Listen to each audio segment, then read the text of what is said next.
What's happening, everybody? Trey here, joined as always by my dad Sean, and today at Reactions to the Classics, we got another Thursday Top 10 list.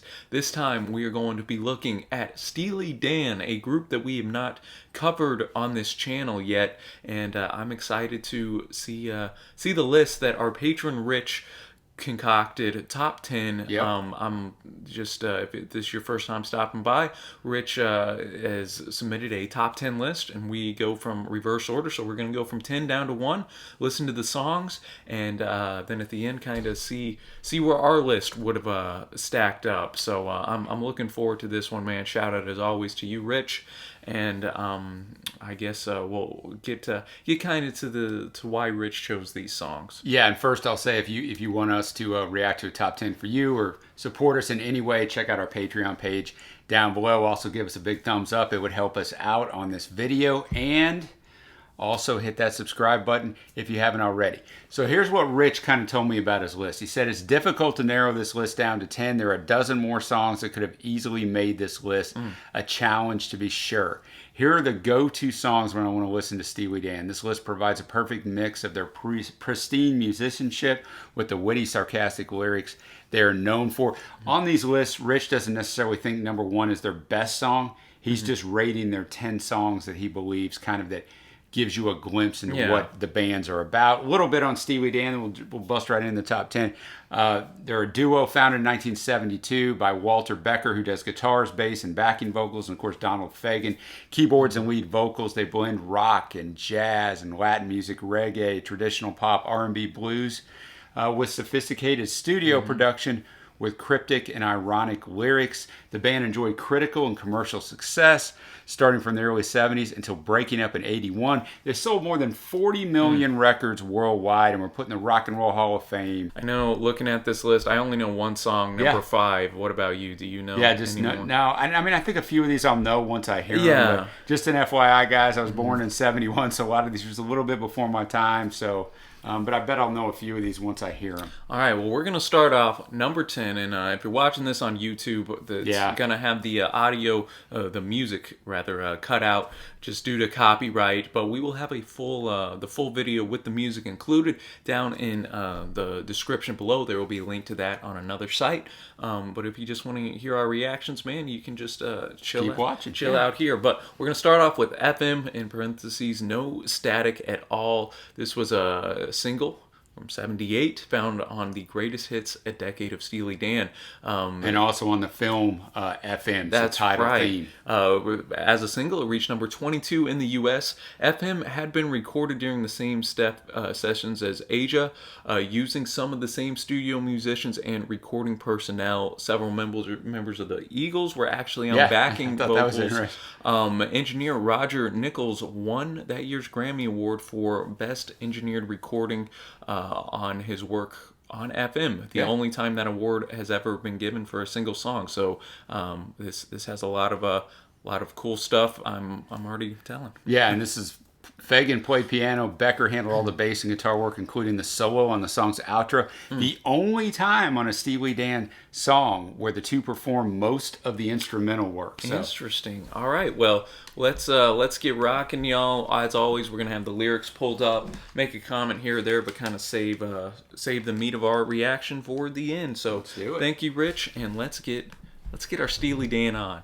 I found it interesting, the little no static at all line.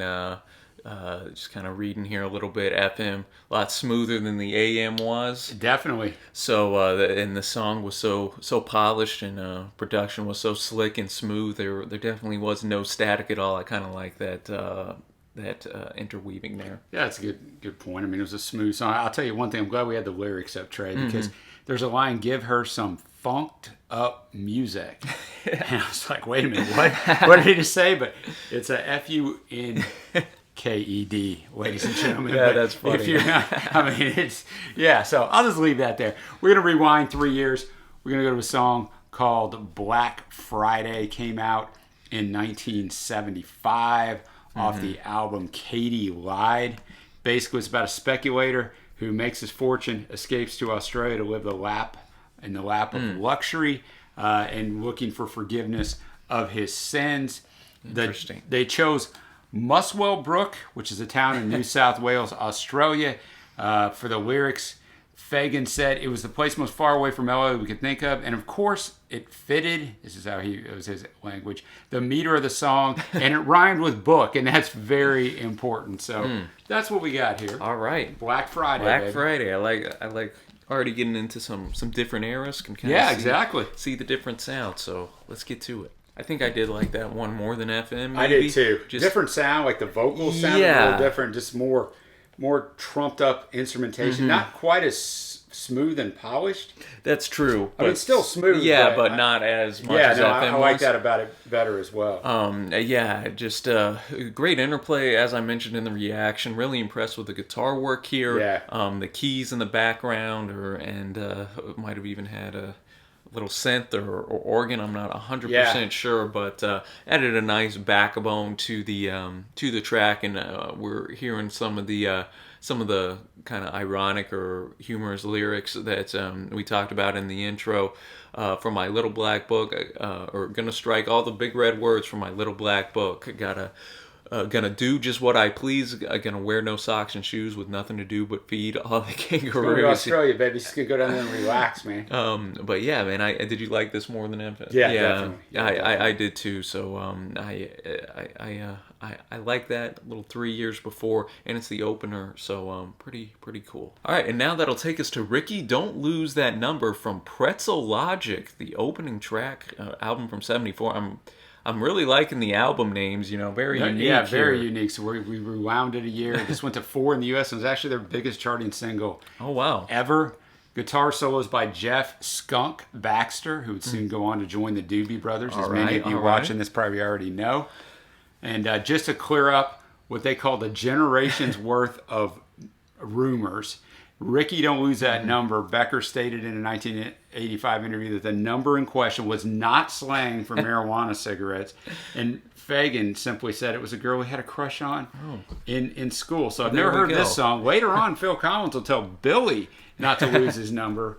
But, not anything about Ricky. So let's check this one out. All right. Ricky, Don't Lose That Number. Number 8. What were your thoughts? Yeah, I liked it. It was definitely different as you brought in kind of the Latin flair. Yeah. The piano was much more heavy, especially during the first verse, and more harmonizing. Yeah, I was about to say the harmonies really kind of stood out to me. Great guitar solo, as you were pointing out, too. Yeah, and just with that Latin influence as well. All 3 of these songs have kind of had similar smooth threads to them, but have all done a little bit different things musically here. So I enjoyed it, and I like the bridge too. I assume he's talking to Ricky here. You tell yourself you're not my kind, but you don't even know your mind, and you could have a change of heart. I like that was probably my favorite lyrics. Yeah, I thought that was good. and I mean, it just kind of reflects, hey man, don't lose that number, because you don't want to call nobody else. You better send it off in a letter to yourself, because this number is this important. And how true is that? I thought it was a little old school. It was a long time ago. Mail that to yourself, because there was no other way to, make sure that you kept it somewhere. There was no phone or place to put it into, so that was a cool thing. Now we're going to move 2 years later to 1976. Don't Take Me Alive from the Royal Scam album. 4 songs, 4 different records. 4 different records, which is pretty cool. Basically, the narrator is taken hostage and negotiates first with the police, then himself, and then he considers his fate. Fagan said on this song, now remember, this is 1976. In LA and throughout the world in general, terrorism is a way of life, actually, for a lot of people. The song was inspired by a run of news items where people would barricade themselves in an apartment, house, or a saloon with an arsenal of weapons. It's about individual madness rather than political situations. That was 76. Absolutely, as we're recording this in 2020, nothing has changed except for that threat has become much, much more prominent. Yeah, you're definitely right there. So let's interesting subject matter. So I'm curious how they handle this instrumental. Yeah, me too. All right, Don't Take Me Alive, number 7. Don't Take Me Alive. Man, I gotta say, for me, that was my favorite by far up to this point. Me too. Really, we're totally in agreement. Really enjoyed that one. It kind of, I think that could have been a little theme song to a little Al Pacino flick, Dog Day Afternoon, eh? Boy, you know what? That's a great being in there. It was a little late. Dog Day was already out, but we could have went back in and put it in there. Yeah. So I enjoyed the fact too, and just kind of set the scene. You're intrigued by this character. Why is he in there? What's going to happen next? And then as the song progresses, you figure out more. Bookkeeper's son, he's not a violent man. He doesn't want to shoot anybody. But he crossed his old man back in Oregon. Yeah, I like how he said Oregon. Don't take me alive. And then he mentions, well, I got a case of dynamite. Not a little bit. He's got a case of dynamite. Could hold out here all night. And then, of course, mentions, don't take me alive. So I think he's resolved. You know what? Even though I don't want to take a life, I might have to because I don't want to be taken alive. I crossed my old man. I'm in some deep stuff, so to speak. So, Rich, I'm down with that, man. I'm with your countdown so far, showing us some good stuff, and now we're gonna go to Josie. Although still does have some jazz chords. Becker plays the solo in the song. So one of the few he does that on Asia. I've done some research on that actual album because it's a transcendent album. I mentioned at the start they did session musicians on all of their stuff. On this album, they set out, took them 6 months to record it. They set out to just get after it because the Royal Scam, the previous album where that last song, Don't Take Me Alive, was from, wasn't real successful. So interesting. They were saying they wouldn't switch out one studio musician when they went to the next song. Sometimes they'd switch out the entire band. That's how much they wanted the relentless pursuit of perfection. So we'll have another song coming up from this album after this one, but let's get after it with Let's Josie. get to it, man. Good list so far, Rich. Another fantastic tune here, Rich, coming in at number 6. I really enjoyed that one, and again, kind of set up a character who we're intrigued with. What's Josie up to? Yeah. What's she gonna do? Obviously the whole neighborhood's getting lit and ready whenever she comes home, and I thought the guitar breakdown from Walter here was great. I'm with you. You mentioned it in the reaction. Don't need a session musician. Nah, man, he handled that just fine. But this is. I'm trying to think if it's. I might have liked Don't Take Me Alive just a hair more. I did. I like Don't Take Me Alive more. This definitely has a different sound, which is what they were going for on this album. Yeah, enjoyed the funkiness to it, and then the outro that added the horns in there. Got a little jazz, funk, rock fusion that only I think Steely Dan could kind of put forth and do. So a good choice for number 6, man. All right, that'll take us now to Reeling in the Years. Yeah, we're going to rewind way back, Trey, 1972. And we did, this is the only one I know because we did a reaction to that for another patron. So I was really, really digging it. So glad to revisit it again here. Yeah, agreed. It's off the Can't Buy a Thrill album. Went to number 11, second single from the album. Guitar solo is by session player Elliot Randall. Now, there's some cool stuff about this. It was recorded in one take. Jimmy Page of Led Zeppelin said it's his favorite solo of all time, and this solo was ranked 40th by the readers of Guitar World magazine. So can't beat that, man. It is a killer solo. That is setting quite the stage. Yes, it is. All right, Reeling in the Years, top 5, man. Number 5. Definitely fun to revisit that one.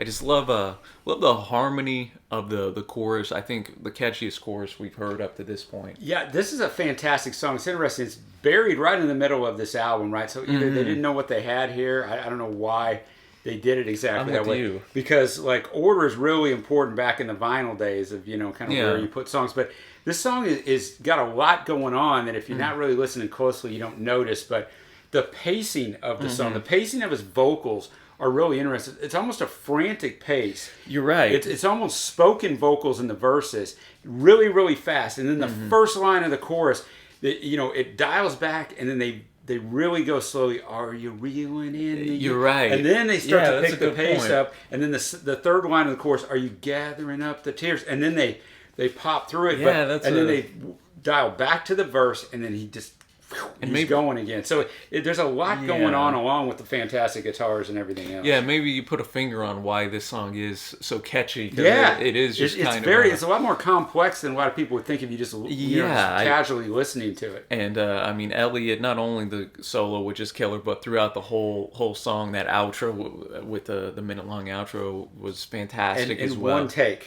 Yeah, that's unbelievable. I think Page, I said it before this one, but Page saying it's his favorite of all time. And Page obviously one of the greatest guitarists of all time. So he understands how hard that is.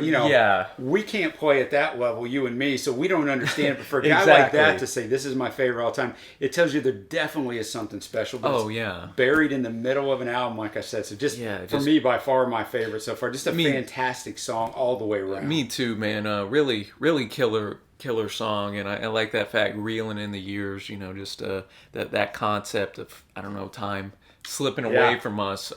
You can't really reel in the years. You gotta make the most, I think, of the present. And now we're gonna move on to the number 4. Any guesses, people? Has your favorite song been here yet? Maybe it's this one. Maybe it's Do It Again. Same album. From Can't Buy a Thrill. 1972. The opening tune actually to that record. It was reached all the way up to number 6, their second highest charting single. So that and the single actually differed from the album version, shortening the intro and outro and omitting the organ solo. So we don't do that to you. We're not giving you. We're giving you the full. Yeah, we're not doing radio butcher song. So we're giving you the full meal deal. So looking forward to this one. It actually got 5 spots higher on the charts than Reeling in the Years off that same album. Interesting. Do It Again, number 4. Man, that was another song I'm really liking. If and the rest of this record is like this Can't Buy a Thrill from 72. It's their debut album. They really came out killing it. Came out killing it, huh? I think the song is definitely heightened when I haven't heard the single version, but I thought those instrumental portions added a good. They didn't overstay their welcome. Right. As you mentioned, you had what sounded like a sitar in there. It is. It's an electric sitar played by session musician Denny Diaz. So that was kind of cool. And then after that, it went to the organ. Yeah, which is Fagan playing that. Ooh, so that was a nice touch in the middle of the song there. And then the first verse talking about violence. In the morning you go gunning for the man who stole your water, and you fire till he is done in. But they catch you at the border. He might have to talk to the guy from Don't Take Me Alive. Yeah, exactly. So that was interesting. And then second verse, talking about the women, man. So we got the violence, and we got the women. Sometimes they come together, man. Yeah, she's a little wild one. She brings them only sorrow. And then we had the last verse talking about the guy going to Vegas. He's also got a handle in his hand. So just kind of those vices that can He's going to gamble, Trey. He's got the violence. He's got the woman in his life. Maybe someone's going to try to steal her. He's going to have to use that violence against whoever's trying to take her. I mean, I think a lot with this song is it definitely speaks 1972 as well. I think this song is, like, if you just looked at it objectively, which is what we're supposed to be doing here, this song is a better song than Reeling in the Years. It's got a lot more going on as far as the complication of the instrumentation. I, however, still like Reeling in the Years better. I think I'm with you on that. That would kind of be my... But I recognize this song for what it is. That'd be my thoughts as well. So number 4, Do It Again. Now that'll take us now to number 3 on Rich's list, Kid Charlemagne. And this has a couple unique tidbits in here. This is off the Royal Scam album from 76, reached 82 in the US, so not a huge hit or anything, but it has a guitar solo by jazz fusion guitarist Larry Carlton, who's ranked number 80 on the Rolling Stones 100 greatest guitar solos of all time. And the lyrics are unique. They tell the story of the rise and fall of a drug dealer in the context of the psychedelic scene of the 60s on the West Coast. There might have been a drug dealer or two in the psychedelic scene on the West Coast. Yeah, and Becker and Fagan stated that the lyrics were loosely inspired by LSD chemist from San Francisco, Owsley Stanley. What a name. I was about to say. And then I didn't know this, but Kanye West sampled this in his song Champion from Graduation, one of my favorite Kanye records. He got turned down initially. Yes, and then he wrote a personal letter to him explaining the song's importance, and I said, "Yeah, go ahead and use it." Cool. So yeah, that's a cool little tidbit. I guess I'll know the sample here, but I was going to say you're probably going to know the sample. But number 3, Kid Charlemagne. Let's get rocking. Fun song, man. Great lyrics, cool story.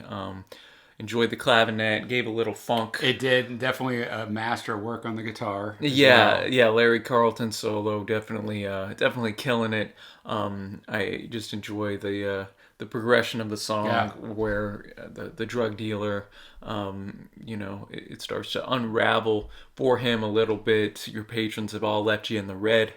Your low rent friends are dead. And it also notes right here, son, you were mistaken, you were obsolete. Look at all the white men on the street. Maybe now the LSD has gone away, and now we got the cocaine rocking. Yeah, exactly. Cool instrumental breaks. What'd you think of it? Yeah, I liked it. I thought it was good. It's not one of my favorites, but it was very well put together, very well arranged, excellent musicianship, and a nice little story in the lyrics. So enjoyed that. That's going to bring us up, Trey. We're almost there. Ooh, number 2. Number 2, My Old School, from Countdown to Ecstasy in 1973. Single only went to 63 in the U.S. The lyrics tell the story of a drug bust at Barb College, named Annandale in the lyrics. That's where Bard's at, after its location. Yeah. While both Fagan and Becker were students there, and how a female acquaintance had inadvertently betrayed them to Daddy G. Gordon Liddy, then the local prosecutor. If you're familiar with Watergate and everything else, there's some very famous stuff about G. Gordon Liddy. The upshot is that the singer vows he is never going back to the college until, quote, California tumbles into the sea. That's Fagan and Becker, not us, our California friends. We got a lot of fans of the channel that live in Cali, so we're nothing against you guys. We're gonna keep the drug.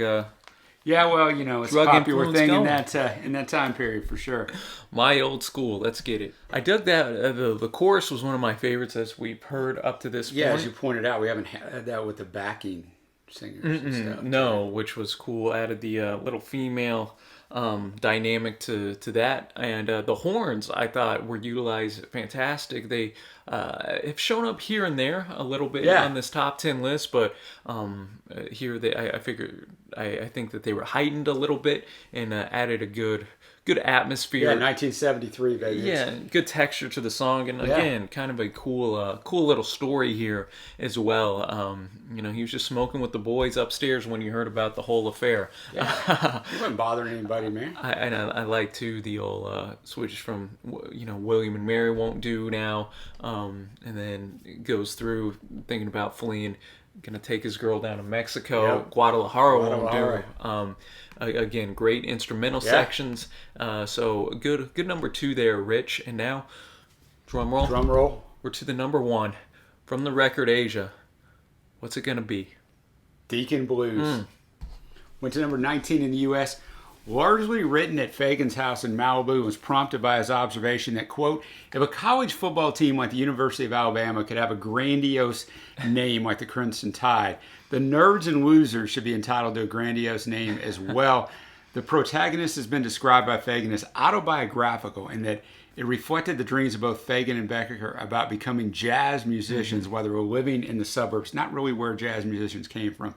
Characterized as a, quote, loser by Becker, the song's subject was meant to reflect a broken dream of a broken man living a broken life. Now, a lot of people think this is about the Wake Forest Demon Deacons, their nickname. It's not. He said they didn't really know much about football, but they knew Deacon Jones is a very famous not only football player, but really a mini celebrity. Was in some great Miller Lite commercials, Trey, in the late 70s. So that's the only thing they really knew about football. So that's where they came up with Deacon Blues. So that was a little crazy. And did Deacon Jones ever know this? He probably did. But cool stuff, man. So, it's 7.5 minutes, so our longest tune, saving it for the end. Numero uno. Number 1, man, Rich. Thank you. After this, we'll kind of give our favorite tracks. Yep. And let's get rocking. Deacon Blues, number 1. Deacon Blues coming in at the 1 hole. Man, that was I can see why Rich put this at 1 because it kind of had bits and pieces of almost every song we've had. It encompassed all of the musical styles. So I thought it was a brilliant pick for number one. It's not my favorite one on here by any means, but yeah, exactly. It's long. It's got everything in there. It's got some clever lyricism, some great instrumentation, and the harmonizing was great. Really good. The female backing voices on the chorus were pretty cool, and just the instrumental bridges were what you would expect. And this was maybe the smoothest song we heard all night. Yeah. Just had that jazzy feel and really kind of brought up the horns at the end in that outro. So probably wouldn't be even in my top 5 from this list. Agreed. But I see why Rich put it at 1 because too. It really does, like we mentioned, kind of put everything in a bow of what the essence of Steely Dan is. So I respect that pick there. Now we're going to move on to our favorite tracks from this list. What do you got? I got Ricky, Don't Lose That Number, which was number 8. Yeah. I got number 7, Don't Take Me Alive. Mm-hmm. And then my favorite one is actually the 5th track, Reeling in the Years, which is probably not a surprise. So those are my 3 favorites. What about you? Those are good. I'm going Don't Take Me Alive.